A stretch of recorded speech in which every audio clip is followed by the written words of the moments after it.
ابن ابی دنیا نے ایک روایت لکھی ہے جس کو کہتے ہیں حدیث بطاقہ۔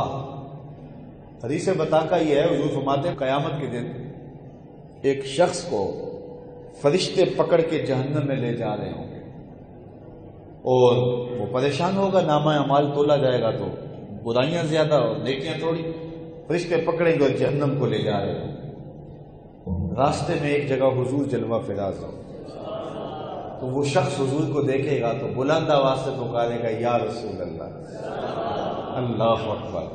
تو حضور فرماتے ہیں کہ میں اس کی مدد کے لیے چلوں گا اور اتنی تیزی سے چلوں گا کہ جو چادر ہے وہ پوری سر پہ نہیں ہوگی بلکہ چادر زمین کے اوپر حشر کے میدان میں گھسیٹ رہی ہوگی، یعنی تیزی کے ساتھ کہ چادر کا ایک کونا سر پہ ہوگا اور دوسرا کونا زمین پہ گھسیٹ رہا ہوگا، اور اس طرح حضور جائیں گے اتنی تیزی کے ساتھ، اتنی سرعت کے ساتھ، اور فرشتوں کہیں گے کہ اسے کدھر لے جا رہے ہو؟ فرشتے کہیں گے کہ بندہ نواز اس کے نامہ اعمال کو کھولا گیا ہے، نیکیاں زیادہ نہیں ہوئی، برائیاں زیادہ ہیں، اس لیے ہم اس کو جہنم میں لے جا رہے ہیں۔ تو حضور فرمائیں گے اس کے نامہ اعمال کو دوبارہ توڑنا چاہیے۔ اللہ اکبر۔ فرشتے معترض نہیں ہوں گے کہ وزن ہو چکا، کوئی دنیا کا ترازو تو تھا نہیں، ہمیں حکم ہو گیا ہم لے جا رہے ہیں۔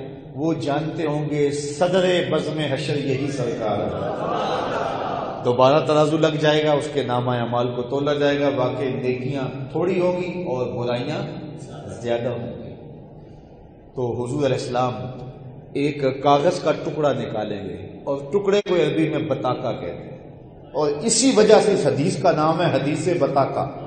تو حضور وہ ٹکڑا اس کے جو ہے وہ نیکیوں والے پلڑے میں ڈال دیں گے، تو جب پلڑے میں ڈالیں گے تو وہ پلڑا جو ہے وہ بھاری ہو جائے گا اور اس کو جنت کا حکم نامہ ہو جائے گا، تو وہ قربان ہو کے عرض کرے گا میرے ماں باپ آپ پہ قربان ہو، یہ کیا ڈالا آپ نے کہ میرا پلڑا نیکیوں والا بھاری ہو گیا؟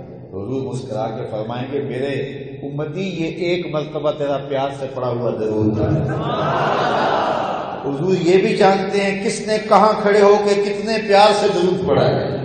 جب درود پڑھو تو اس عقیدے سے پڑھو کہ رسول اللہ سن بھی رہے ہیں، رسول اللہ دیکھ بھی رہے ہیں۔ حضور میں اسمع صلاۃ اہل محبت کی وآرفہم، جو اہل محبت میرے اوپر درود پڑھتے ہیں میں ان کے درود کو سنتا بھی ہوں، ان کو پہچانتا بھی ہوں، ان کی شکلوں سے بھی واقف ہوں۔ کائنات کی کوئی چیز محبوب کی نگاہوں سے پوشیدہ نہیں ہے۔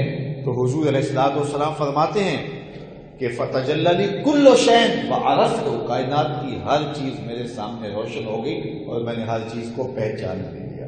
اے فروغت صبح آثار و دہور، چشم تو بینندہ ما فی الصدور۔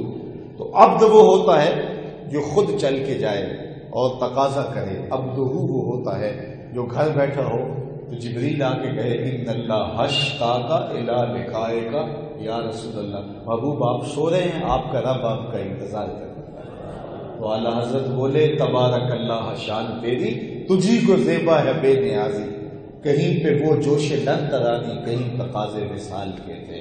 میں سبحان الذی اسریٰ بعبد، تو عبد سے عام عبد مراد نہیں ہے بلکہ فرمایا عبد دیگر، عبد ہو چیزیں دیگر، ما سراپا انتظار منتظر۔ عبد اور ہوتا ہے، عبد ہو اور ہوتا ہے، عبد انتظار کرتا ہے، عبد ہو کا انتظار کیا جاتا ہے۔